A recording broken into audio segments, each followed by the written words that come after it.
This is Jeffrey Madoff, and welcome to our podcast called Anything and Everything with my partner, Dan Sullivan.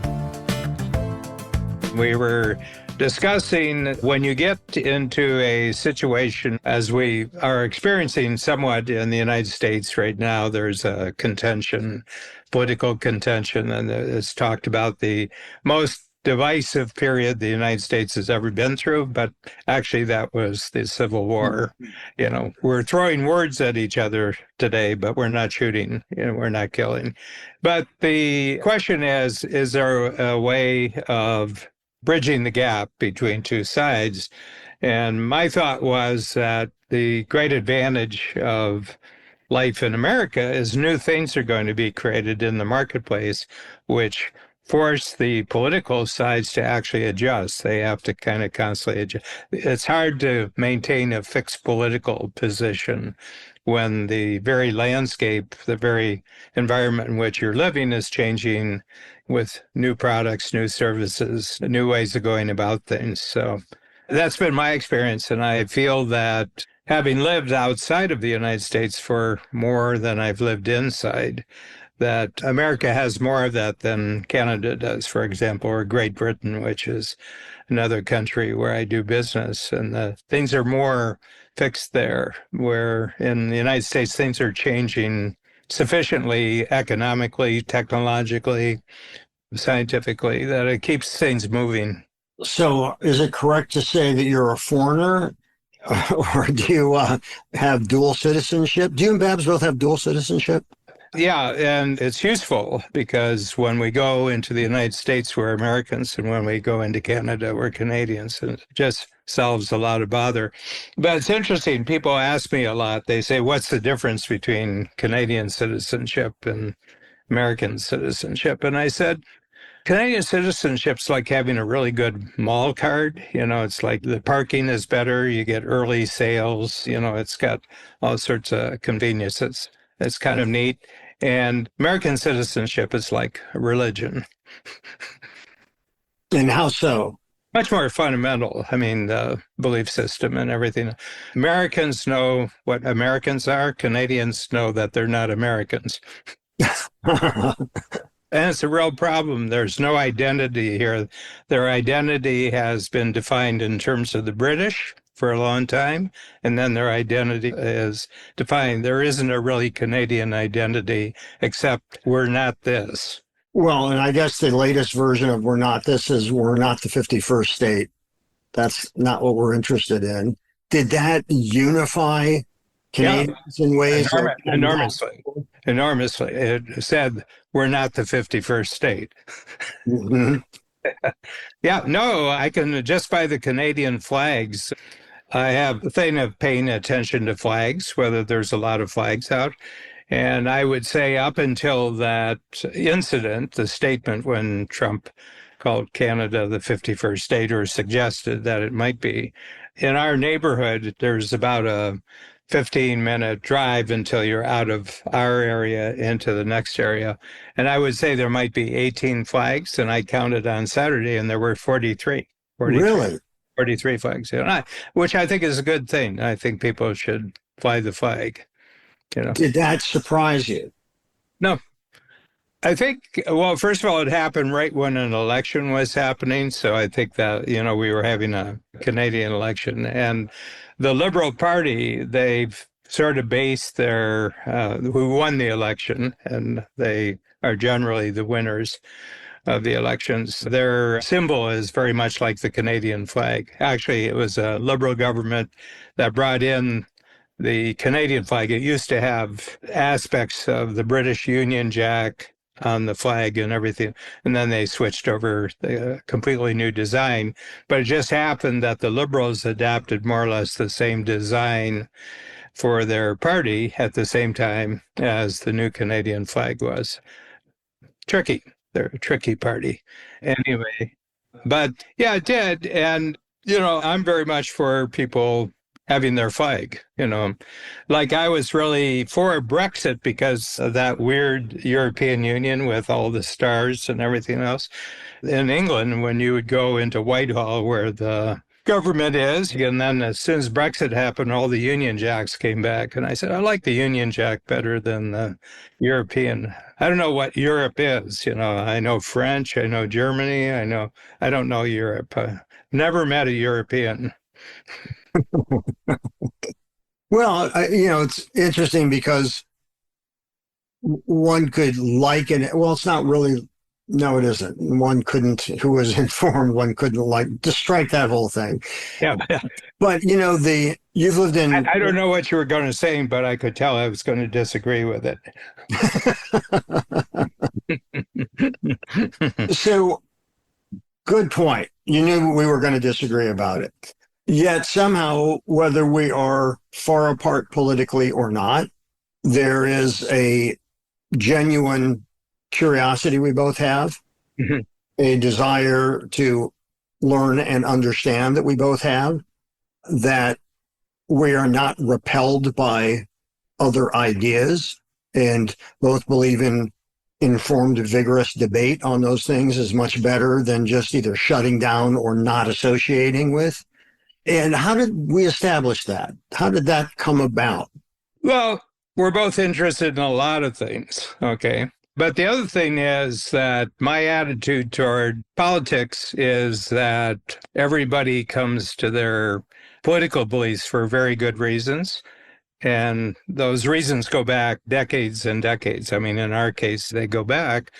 And I would say generations. Yeah, generations. And the only thing is that for practical reasons, you have to find common ground as you're going forward because the bills have to be paid. In the case of the U.S., there's some central beliefs that are just American. They're not Democratic, they're not Republican, they're just American beliefs. And, I think we're fundamentally the same on those set of beliefs. Yeah, it's just, I know people who have ruptured close friendships, sometimes even familial relationships, because one side finds the other so intractable. Yeah. That there's no, at least they haven't discovered yet, a way to talk to each other. And I think we all lose. Yeah. Yeah, and I think the other thing between the two of us, I think my political beliefs are really based on entrepreneurism. Whatever is encouraging, supportive of entrepreneurism, I'm for those political beliefs, and I don't care where they come from. And I guess I would say to something like that, I guess it comes down to what do we believe the role of the government is in our lives? Yeah. And because there are many things that have nothing to do with entrepreneurism, which, by the way, I think entrepreneurism, and I'm sure agree on this too, I've said it before, it's a patriotic act. It shows a belief in the country that you're in, a belief in the future that you hope you can create, that creates jobs. Yeah, creates wealth. Yeah, there's all kinds of reasons for that. Yeah. I think there's a lot of mythology about entrepreneurship, mainly because that mythology comes from the false notion that you can get rich quick if you're born into the right family. Otherwise, it's hard. You have to work hard to build a business and to sustain a business and all of that kind of thing. And I don't know that there's been a time in recent history where the notion of business has become so much on the forefront. I mean, there were always businesses being created, but I think, and I'm not sure where it came from. It's interesting that I think a lot of people during COVID became entrepreneurs simply because they had no choice. Yeah. I think that's happened during financial downturns, like in 2008 with the savings and loan collapses, that couldn't find a job. You got to do something to provide, and you figured something out. So I think that entrepreneurship, I am one, I value it, but there's other aspects of how we interact as a country and with our government, and what does that do? And what is the role of the government in those situations? Yeah. I actually grew up in a Democratic family. They were Roosevelt Democrats, my parents. And then there was 8 years when they were for Eisenhower, but everybody was for Eisenhower. Yeah, okay. Yeah, I mean, Eisenhower was a different case. He had been a war hero, and he could have been either side. I mean, he could have been a Republican, he could have been a Democrat. Wouldn't made a difference. And so I grew up in that family. But when I got into business, I didn't really become an entrepreneur until I moved to Canada. And I just noticed that the Canadian government is not really supportive of entrepreneurism. It's a very bureaucratic country, and I think it has to do with how far north Canada is. I think it's the more you have the chance of freezing to death, the more you need government. You have to take care of things. It's Scandinavian. Canada is very Scandinavian. I've been to North. How so? Well, people who live in the north, you have to socialize. You have to do things together. If you try to go your own, but I'll give you an example that Canada is very, very bureaucratic, and that civil servants are really cultural heroes up here. Like the prime minister who was just elected, he was the governor of the Bank of Canada. He was the governor of the Bank of England, and he's a bureaucratic rock star. Mark Carney. Right? Carney, yeah. You'd never see someone like that in the United States, like a bureaucrat who is a lifetime bureaucrat who would be a cultural hero. Can you remember any? I can't remember. I don't know that I examined that criteria sufficiently to give an intelligent answer. Well, I think, you would know them, but here you would know them. There's famous people in Canada, and they were all like the head of institutions, and you wouldn't see that in the United States. I mean, it's mostly entrepreneurial or it's military. I mean, for a long time, it was military, famous generals. Eisenhower would have been the last of the famous generals. But the other thing is that there's a general trust of government in Canada, where that's not true in the United States. And I don't think that trust in government's been there from the beginning in the United States. I think there was a distrust right from the beginning, and that's a different culture. Well, when you've got a country that was founded on revolution, the seeds of discord were already there. Yeah. And so I think that you're right. I think that the divisions have grown deeper in recent history, although through my lifetime, they've always been there. But I do think that they have grown deeper and more intractable for not good reasons.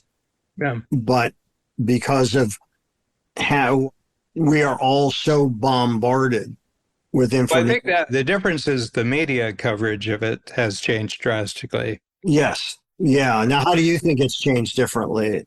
Well, when I was growing up, I would say that if I had to characterize the media in the 50s, 60s, and 70s, I think it was left of center. I mean, if you look back, they were tied in very much with the intellectual community, like the universities, they were connected. But there was a general support. Interestingly enough, I think the thing that actually changed the political, from the standpoint of how it was reported, had to do with radio, that at a certain point, FM became available, and FM became much more the communication medium of university towns. Okay, like almost every university had an FM station. But the other thing is the range of FM is so much shorter. I mean, FM goes 25, 30 miles. I think you don't get a really good FM station. And they abandoned AM radio station for the most part, the media, and it left it wide open. And the religious right got hold of AM radio. And that's, if you look back and see where the beginning of the moral majority, Rush Limbaugh, and that, it was because the AM radio had been more left. People didn't want AM radio. They wanted FM radio. Like New York City has great FM stations, all the big university towns. I'm sure you went to college in Madison, and I'm sure Madison had a great FM station. Yeah, and I thought of those more to do with they would play, AM radio had a maximum of like under 3 minutes for the music they played. And there wasn't a lot of talk. Yeah. all the DJs, Yeah. and over the past probably 20 years, those stations have been bought up, or even longer than 20 years. They've been bought up and consolidated and all of that sort of thing. And I don't know this, but it makes me think about with the demise of local newspapers, Hmm. Was that an opportunity for radio because it's still in this country. I'm not part of it because I don't drive a car to work. But those who commute to work and all that, everybody wants to hear the weather in the morning if their teams won. Yeah. And, it's on kind of a repeat loop, all of that sort of a thing. But I think that the way that news was covered then, it wasn't 24/7.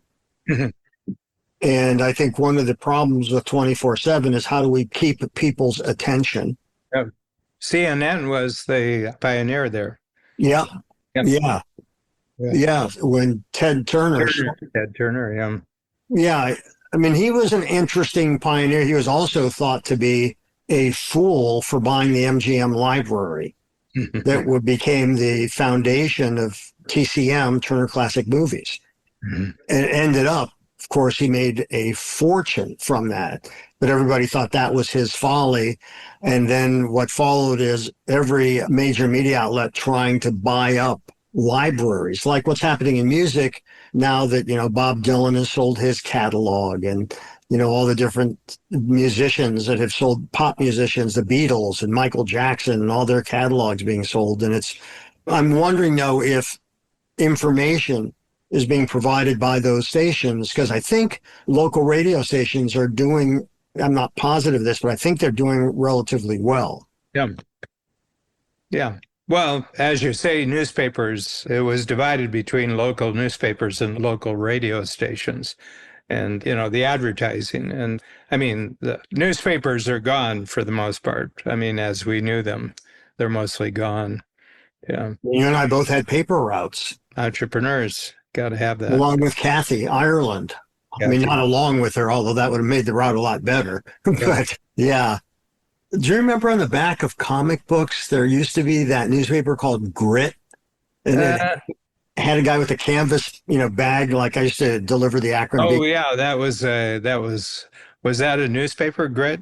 Yeah. Although I never saw it in real life, but you could sign up for it on the backs of comic books, especially because on the other side was drawing a chihuahua in a teacup. If you can draw this, you could make a living as an artist. Yes, I think that's how Da Vinci started, if I'm not mistaken, on the back of a comic book. Yep. It's one of the great heroes of the Grit world. Yes. Yeah. The other thing was that I think what happened, there's a really interesting thinker that I like watching. He has video podcasts and he writes interesting books. Peter Zion, have you ever come across him? From you, I know of him. Yes. His whole contention was that the world from 1945 to 1991 was an unnatural world. It was the Cold War essentially, but the U.S. basically did a deal with the rest of the world that your military strategies would be on our side. And we would essentially bribe you to do that by, first of all, creating enormous capital markets for you to rebuild your economies after the Second World War. The Marshall Plan. And then you could ship your goods into the United States without tariffs. And the U.S. Navy would provide all protection of trade routes around the world. So you have the global Navy. It was a great Navy. But that was so that the U.S. didn't have to go to war with the Soviet Union and Europe.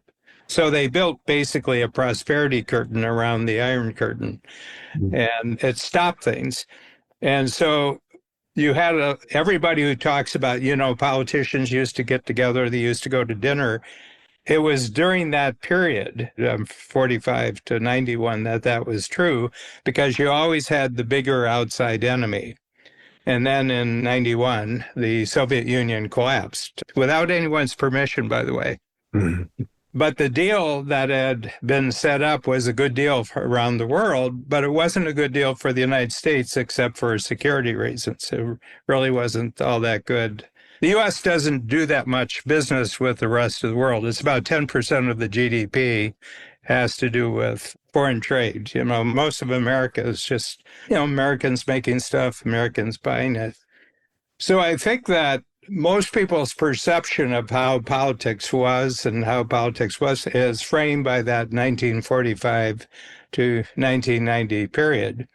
And it's been falling apart now with the Soviets gone, and it's gone country to country again. You're back to, a lot of issues. It's not that bipolar world that we had before. And I think that has a lot to do with what domestic politics are like.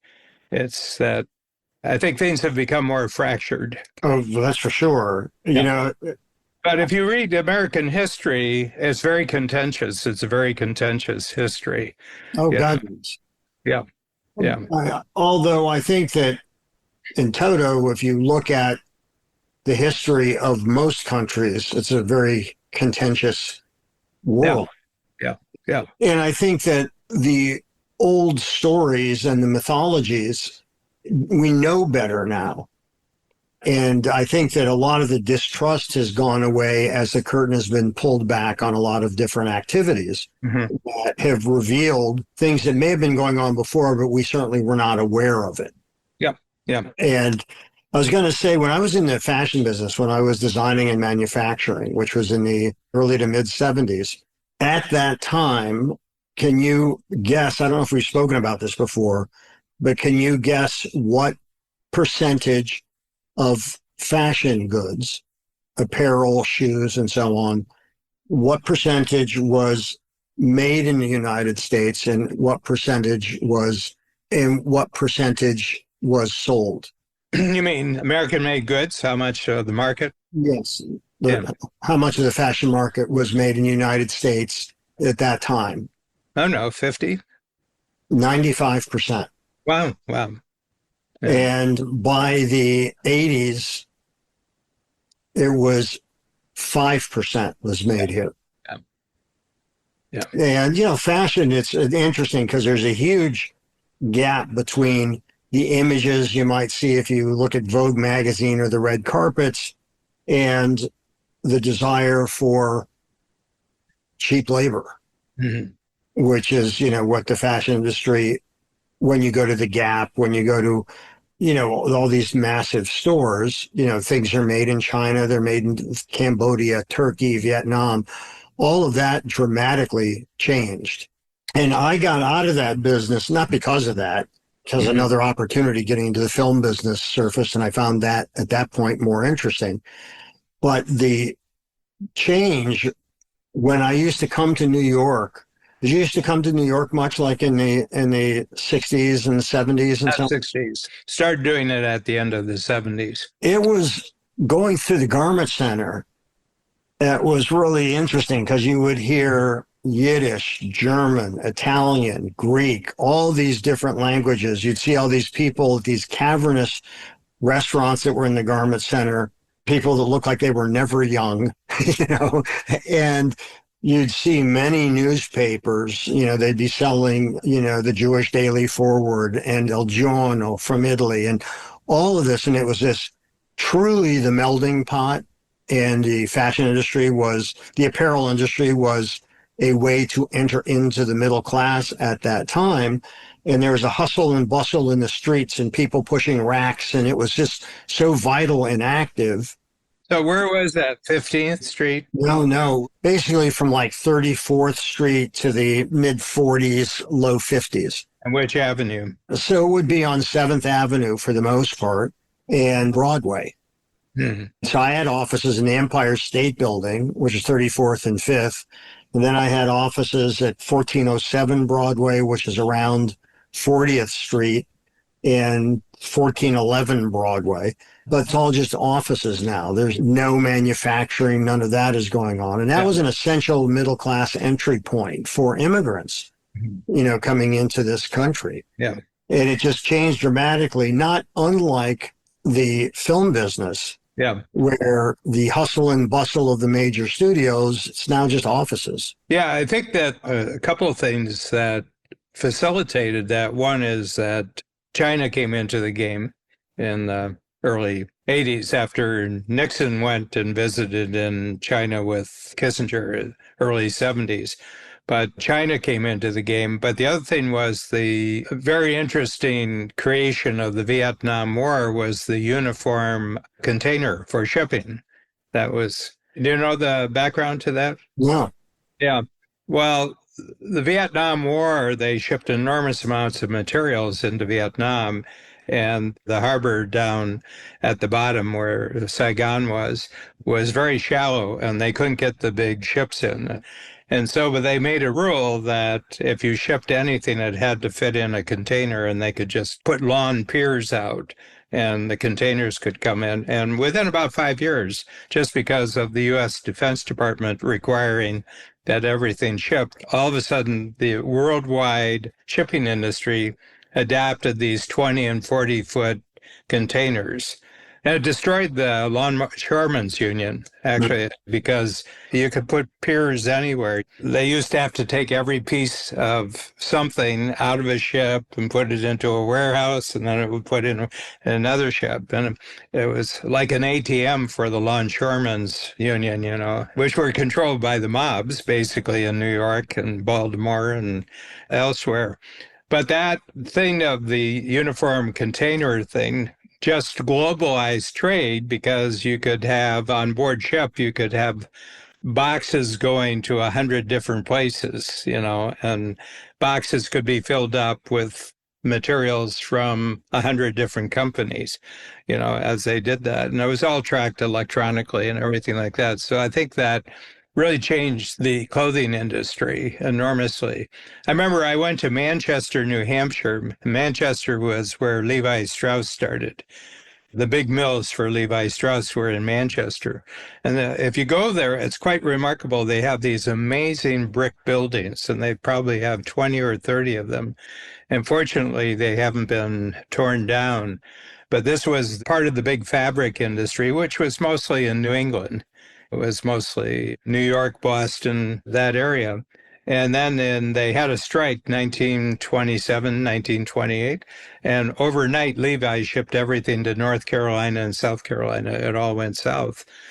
So that was probably the first jump where you were going from one place in the United States to another, going for cheaper labor, I suspect. Oh, yeah. And then in the 70s and 80s, probably another jump, you know, overseas where that went. Well, you know, it became part of the branding. Some who proudly put made in the USA. Mm-hmm. That's coming back, by the way. Yeah, well, I think... I mean, it won't be major because there's still economics involved here. Yeah, I don't think that the global economy existed back then the way it does now. Yeah. You know, that's probably the most compelling reason why, except for some players, many people realize that mutually assured destruction actually gets everybody. You know, it's not a great idea to do. But Margaret, my wife, went with Halston, who was the first American designer, and he was a guest of the Chinese government. And he went there with 20-some models. I mean, just this incredible entourage. And he was the first American designer that, you know, started doing business over there. Mm-hmm. And it was as a result of, you know, Nixon opening up trade relationships and so on. So, yeah, you know, politics and economics are never very far away from each other. And the things that are done to help industries get a foothold, or if they have enough money to pay lobbyists to get them a bigger foothold or whatever, it's just kind of fascinating how it all works and how interconnected so many things are. And that the term, which I didn't hear until I don't remember when I heard it the first time, but supply chain. It was a lot easier before everything was going overseas. Yeah. And, you know, now it isn't. And that's, you know, each radically different thing that has happened that affected businesses, there were things that happened as a result you couldn't imagine that actually then created new jobs and, other ways for people to make money, which is also kind of interesting because everything becomes the next big threat or the next big opportunity. Yeah. Yeah, well, and the other thing is that as an entrepreneur of owning your own company, you're constantly paying attention to how does cash flow happen over the next quarter. Where's the Yes. money coming from? And you're adjusting your communications, you're adjusting your teamwork, you're adjusting outside relationships with vendors and everything like that. And there's millions of business people who are making millions of decisions, and they're all doing it for very specific, fairly short-term reasons. Did you become an entrepreneur because of, how can I say it, the lure of entrepreneurism and the hopes of making money, or did you become an entrepreneur because you wanted to have more agency over what you did? Yeah, the latter. And it was because I wanted to do a particular type of activity that I thought had coaching, like I was already doing it, I was doing it without getting paid for it. It was a particular type of activity that you could help people get clearer and more confident about their future. If you ask questions and you could document it in a certain way, graphically, you could document it. You could do it in text and everything like that. So it wasn't about, I think you made money so that you could keep doing it. Mm-hmm.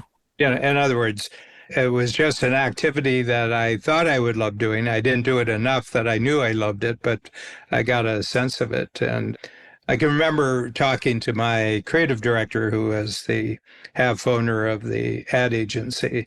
And I said, I've got this idea of a particular business I want to create. And he's the one who hired me in the first place. And he said, if I say, no, I don't want you to do that, will it make any difference? And I said, no, it won't make any difference. I'm going to do it. And he said, I did the same thing 25, 30 years ago with advertising. So he said, how could I be against it? And, but it's always been about the activity. It's the passion for the activity. And then how do you pay for it? Right. The same with me. It was not about, I had to make money to survive, of course, and keep the business going. But to your point, it's so you could keep doing what you wanted to do. Yeah. And that's what it is with me too. Yeah. That was the biggest thrill to me, is having that kind of agency over what I did. Yeah. And that's what the lure was. Not to mention that, why do people always say not to mention, and they mention what they were not going to mention? Yeah. That, my parents were entrepreneurs. Yeah. And so that wasn't an unusual thing for me to want to do, to somehow create my own businesses. Mm-hmm. That's what they did.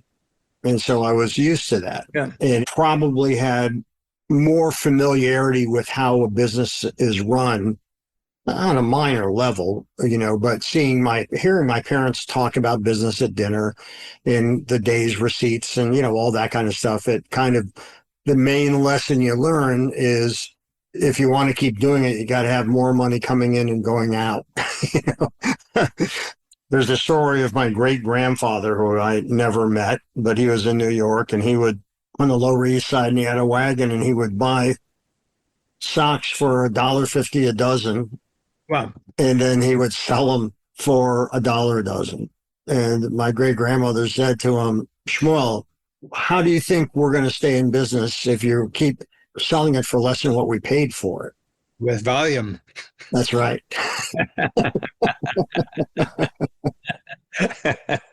That's right. Volume. That's right. But, it's interesting because I always wondered where that story came from. Now I know. Yeah. Well, yeah. It was actually my great-grandfather, Yankif was his name. What are we talking about? 1870s, 1880s? Yeah, something like that. 1890s even, but yes. Yeah. Yes. But, the thing is, whether we're talking about, we're doing what we do because we love doing it. Yeah. And the initial thing was not, I'm going to make a fortune. It's, I want to do this. This is cool.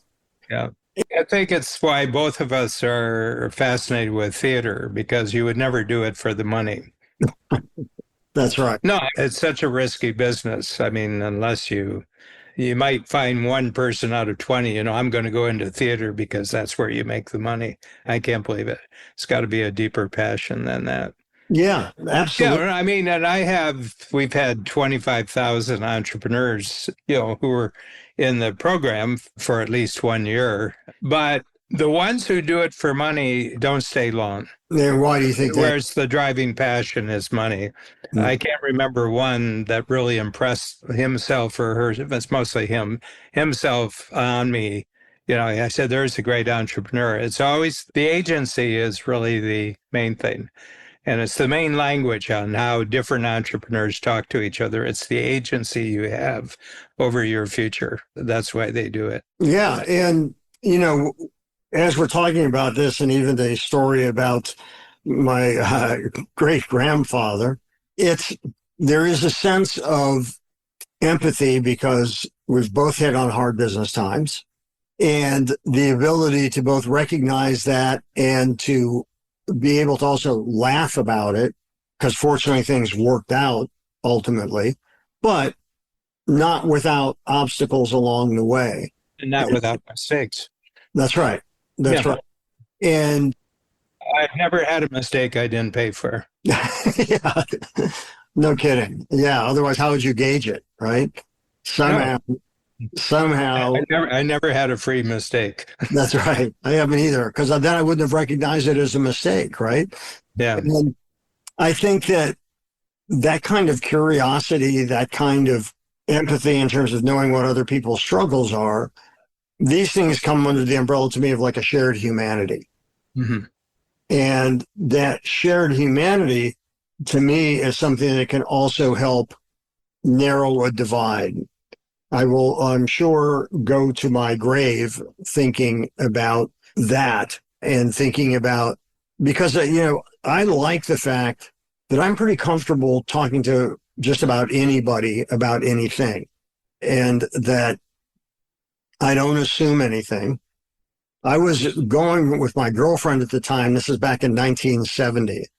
Went into the mountains of Colorado, and we were hitchhiking to her brother's place, and hitchhiking in the mountains then. I had hair then. It was down to my shoulders, and there was not much traffic going up there.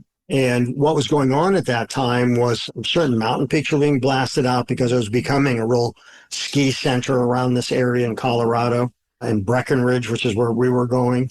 Anyhow, there's a truck, a pickup truck slows down when we're hitching, and maybe there was a car every 20 minutes or something. And so I said to my girlfriend at the time, I'm going to get in first. So if anything happens, I'm next to him. And it was America, Love Her to Leave It on the bumper sticker. And, it looked dicey, but we were sick of being out there, not enough traffic. Anyhow, we get in and we start talking. And he said, the 45 Magnum is? And I said, yeah. And he said, you ever see one? I said, I mean, in the movies. And he reaches under his seat as he's driving, and he pulls out a 45 Magnum, holds it like that. I said, this is a 45 Magnum.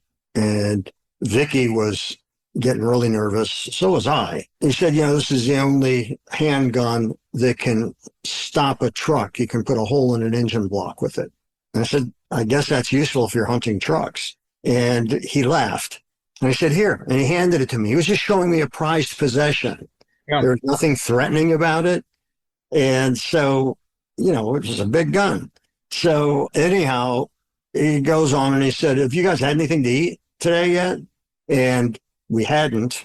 And he said, we're going through this area where I work. We'll stop and get something, and then we'll continue to Breckenridge. And we go in, and, he had tattoos before they became a fashion statement. It was if you were in the Marines or, something else, or not part of the services, but part of a gang. And we go into this place, and some people start saying stuff about me because of my appearance and her. And he was clearly a person with some influence. And he said, shut the fuck up. These are my friends. And so we sat there and we talked a bit. And he said, Jeff, I don't have any use for hippies, but you're all right. You two are okay people. I said, well, thanks. You're okay too. But did you ever think that maybe a hippie is just somebody with long hair that you haven't talked to before? And they said, you have a point. And he drove 30 miles out of his way to drop us off. Sure. Really nice guy. And I felt like that was a real moment. Mm-hmm. And it was interesting because I think those moments you build on those little shared experiences and those kinds of things, because I think most of us want the same things. You want to be safe. You want to be in good health. You want to prosper. We all want those same things. I think the way some of us try and get it is different. And I'm not being Pollyanna here. I mean, I've always found that, and I've been in a number of situations that could have gone the wrong way, but fortunately didn't. And so I find it really interesting because ultimately he was curious about us and I was curious about him. Well, he wouldn't have stopped if he wasn't. That's right. Yeah, I mean, he had a choice to stop her, and you had a choice to get in or not get in. He had a choice to stop, so you both did that. We stopped, by the way. I was wondering. Yeah. He even paid for lunch. Yeah. I think that should be a requirement. The one with the 45 Magnum has to pay. Anyway, yeah, but he was also sending a little message just by showing you, because, drivers have been killed by passengers, like he was just letting a little signal by showing you the gun that I can take care of myself and everything like that. I understand that. Yeah. Well, there were three at that time, because of all the development that was going on, there were three distinct groups. There's the construction workers, which he was one of. Yeah. There were the hippies who had, places up there, shacks and so on. This wasn't a wealthy area. It was an area nobody was, so you could live really cheaply. And there were the cowboys. And the common enemy with the cowboys and the construction workers were the hippies. But neither of those two groups liked each other either. Mm-hmm. And, that evening, we were at this bar, and it was literally like from the Old West. It was like this cabin with boxes of beer bottles out on the front wooden porch of the cabin. And it was an interesting place. And there was a guy who was maybe 6'2" or 6'3" and weighed about 280 pounds. Of course, his name was Tiny. And he had a scalp lock, like just a single braid. His head was shaved. He was Asian. And as we're having a beer, all these lights come into the place, the headlights, and you hear car horns honking and all that kind of thing. So what's going on? And my friend's brother said, this happens all the time. This is what happens. And I hear crow like hitting the wooden deck outside this bar, with the baseball bat or crowbar. And there's like 7 or 8 guys, 3 pickup trucks. And they said, this happens all the time. I said, what happens all the time? And they said, they get drunk and then they come up here and they want to beat people up. So what are we going to do? He said, just watch. And so as the yelling starts and all that, and then Tiny pushes away from the bar and walks out. I walk out behind him with a few other people. And these guys literally have, baseball bats and crowbars. And Tiny says, I don't want a problem. You go, no fight, no problem. And so one of them, they start to circle around him. I said, what's going on here, man? And he said, just watch. And a guy comes up to Tiny and he brandishes his crowbar. And I said, I'm going to fucking kill you. And Tiny knocks his nose up into his forehead. The guy goes backwards. Another guy comes up, and this is like out of a movie. And he takes 3 guys out in less than 10 seconds. It was insane. And he goes, you go home now, no more trouble. He picks a guy up and throws him in the back of the pickup truck. And the guys leave. And I said, this happens all the time? And they said, yeah, it happens all the time. And Tiny always kicks the crap out of them. and then they want to challenge him again. No. And I said, what about the construction workers? And he said, they're a lot smarter than the cowboys, and they never come over here and cause a problem. But, these people don't even know why they hated each other. I didn't mean to go on that reverie, but that brought up that memory to me after the truck. Well, it's this or television, Jeff. This was entertainment.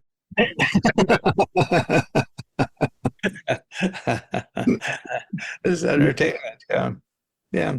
Well, the world is not as we know it in the United States either. You have backcountry. And I think one of the things that has really happened in my lifetime is that we got used to a particular world. Okay. And then it changed abruptly. The big change was the Vietnam War. I think during that period, that was the big war. I mean, you had the Korean War, you had other wars, but the Vietnam War was a real dividing point. Okay. Because it happened with the biggest population that ever happened. It was the baby boomer generation that got there. And, I went, I was drafted in 1965. I went 2 years, never gave it a thought. Came back and never gave it a thought because I had 3 brothers that were in the military, and I never gave it any thought. And I went through college and everybody was talking about the draft and everything, but I never gave it any thought. So it never had any particular impact on me one way or the other, So, but it really, really did. I mean, now every once in a while I go back to a college reunion and they're still living the Vietnam War 40 years later. The ones who were against it, And I meet Americans who moved to Canada and, it happened in the 1960s and they're still talking about it as a fundamental experience in their life. So I think that was a huge division that happened right then. Well, there are many that think we're still fighting the Civil War here, beliefs handed down generationally.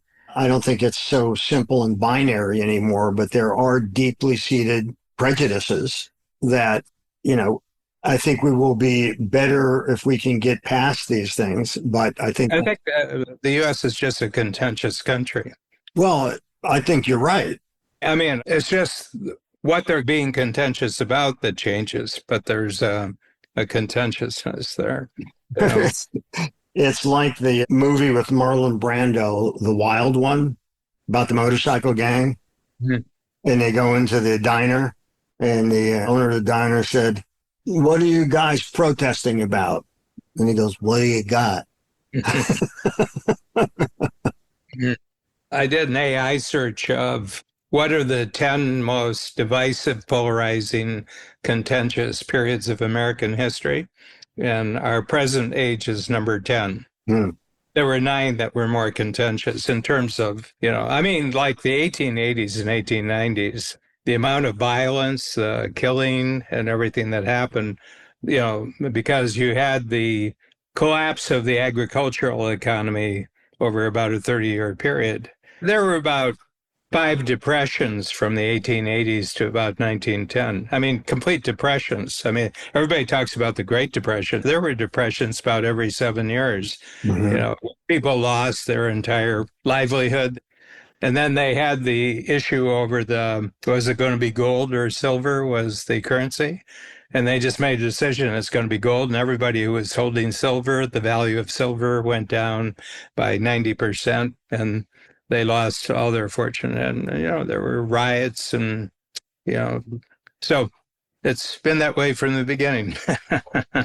Yeah, I mean, I don't think I think we've entered into a new era. That's how that is going I think we're throwing words at each other, though, but we're not throwing, weapons. We're not using weapons, really. I think that there is such a thing as fighting words, and there are words that have great meaning, and those words, when turned into policy, can have a strong impact. Sure. And to me, it's critical thinking and the acquisition of knowledge as a result of curiosity and wanting to know how things go, not that necessarily figuring anything out. Mm-hmm. But I think that's a much more worthwhile pursuit than trying to vanquish parts of the population. Yeah. But it's really interesting because I do think there is a greater shared humanity, but it makes it impossible to recognize that. Yeah. And there's such a din of what's going on. And I watched a fascinating documentary on American Masters. Do you know who Hannah Arendt was? Yeah. Her major work was called The Banality of Evil. And that's as a result of her covering the Eichmann trial at Nuremberg. Yeah. And it's really, really fascinating. In Jerusalem. Oh, in Jerusalem was Eichmann, yes. Yeah. Yes, thank you. She wondered why otherwise decent family people, working class and so on, how could they go along with the horrors of what happened in Nazi Germany? And, Eichmann was one of the famous, I was just following orders. And one of the prosecutors said, so if you were given the order to kill your father, would you do that? And he said, yes, I would. And she landed on this notion, which I think is true, of the banality of evil and how it's just easier to go along. People do things because other people do them. And there's not necessarily much among the masses, not much thought about what they're doing. And people who stand to gain power, wealth, which is also power, but all these things, those can, when the right things are orchestrated and the right fears are stoked, the wrong things can happen. The other thing, it was very interesting. I went to Yad Vashem, the Holocaust Museum in Jerusalem. And there are two things that I found interesting about our guide. And the guides are they're amazing from what I learned from him about being a guide, because they have to know religion, they have to know history, they have to know economics, they have to know politics, they have to know archaeology, everything. And they try to get a read on you as a customer of their services. They try to get a read, where is this person, because they have to adjust. But I knew a lot. But I went to the museum, which was really interesting, and it was absolutely quiet in the museum because you have earphones. They don't have public tours of people talking or anything. It's all earphones. And they said that the Germans were very, very clever. They would just push and see if they could get away with the push. If they got away with the push, they'd give another push. Another push. And they say, it'd probably be better if your children at school weren't, the teachers weren't Jewish because they don't really know German culture. They don't really know. And they would see if they could get away with that. And then said, we just went through the Depression, and wouldn't it be better if the shops that you went to, the stores you went to, that they were Germans, they weren't Jewish. And they just started creating this separation. But there was no big move. I mean, the biggest move was the Kristallnacht, when the Kristallnacht happened. But that was move 51. There had already been 50 moves before that, and where they did that. And the other thing was that the Eichmann trial changed everything. And the guide I had, he said, that the Sabras, the people who had been 2 or 3 generations in Israel, who had come over as part of the movement out of Europe in the 1890s, 1900s, 1910s. And a lot of them had been born, and a lot of them had been there for centuries. A lot of the Jews had been there for centuries. That they had very little respect for the refugees from the Holocaust. They were like second-class citizens. And they said, how could people let them, how could you be pushed around like this? How could you put up with it and everything else? And when Eichmann and they sat, and it was national TV, everybody was just fixated by this trial, which went on for quite a while. And for the first time, they began to realize that they wouldn't have been able to put up with the kind of pressure that the Germans had put on them. And he said that was a great moment, and that Eichmann trial was a very, very important experience for the Jewish nation. Yeah, and when you go, they have that garden, they have all the trees for the people who had, for no gain, had taken the great risk of helping save Jewish people and hit Jewish people and everything else. That he said they have a rule that no one can say how they would have performed in those situations. You could say, well, I would have taken care of He said, you don't know. He says, nobody knows. You only know in the moment how you would respond to it. Right. That's right. Yeah, I think we live so much in a uncharted world of mythology and false beliefs, because I think that the recognition of certain things is frightening to people, to many people, and they don't even know why it's frightening, whether it's the demographics of the population changing. Supposedly this is the melding pot. Are we going to continue to attract the best and the brightest in the near term anyhow? That's a big question in terms of research and science. And just, who knows? We have gone through periods before, and I'm sure we'll go through periods again. I think this is a very difficult time on many fronts, because I just think it's hard if you don't understand or don't care to understand what the other side is thinking. I think what that does is just build the walls higher. Mm-hmm. And I think that those who are curious and those who recognize our shared humanity are the people that want to bridge those gaps. Mm-hmm. I hope that happens. Yeah. In the meantime, I want people to buy tickets to the play. And let's get the book done. The book out. Yeah, I was at a garden party 2 houses down, and we had just come back from the cottage, and they're all Canadians here, and they were interested because they knew that we were dual, and they were saying this is bad and this is bad and this is bad, and I said, yeah, but on the street we have it pretty good, don't we? I mean, look at the beautiful weather. We're having garden, and everybody's talking, but they were fixated on what's wrong and how things are going. I said, a year from now, probably nothing that's going on in the world is going to affect you at all. So things are good. So, what do you think is the takeaway today? Well, my sense is that I constantly look for where the common ground is, with anyone that I meet, and some people, there isn't much, right. And you make it short. You make the discussion. But my sense is that I think to answer the question why we, in spite of having different things, one is that politics is not that important thing in my life. I got many other things that are much more important than politics. So it's not a defining issue in my life. But entrepreneurism is very central, and we have entrepreneurism in common, and that's a rare experience. Not many people have the entrepreneurial experience. It's about 1 out of 20 of the adult population make their money in a way that could be in any way thought about as entrepreneurial. So I think it's a unique group of people. And I don't know many people who aren't entrepreneurs, I think that's the central issue. And I think entrepreneurism is a very, very clean way of approaching your life.